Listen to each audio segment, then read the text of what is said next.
Friends, சங்குப்பூ செடியை விதை மூலம் புது செடி உருவாக்கலான்னு நமக்கு தெரியும். இப்போ கட்டிங் மூலமாக புது செடி உருவாக்குறது எப்படின்னு பார்க்கலாம். ஒரு சின்ன கிளையை பதியம் போட்டு 3வது வாரத்தில் இந்த அளவுக்கு நிறைய வேர்கள் வந்திருக்கு. இப்போ இந்த பதியம் எப்படி போடுறதுன்னு பார்க்கலாம்.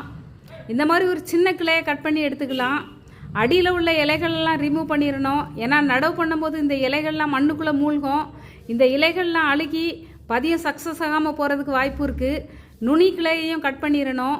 இப்போ பதியம் போடுறது எப்படின்னு பார்க்கலாம். மண்கலவை செடி வளர்க்குறதுக்கு என்ன மண்கலவை எடுப்போமோ அந்த மாதிரி எடுத்துக்கலாம். மண் ஒரு பங்கு, உரம் ஒரு பங்கு, கோகோபிட் ஒரு பங்கு, அது கூடவே ஆற்று மண் ஒரு பங்கு எடுத்துக்கலாம். இந்த மாதிரி கிளையை நடவு பண்ணிவிட்டு 3வது வாரம் பார்க்குறோம். இந்த அளவுக்கு நல்லா துளிர்கள் விட்டுருக்கு.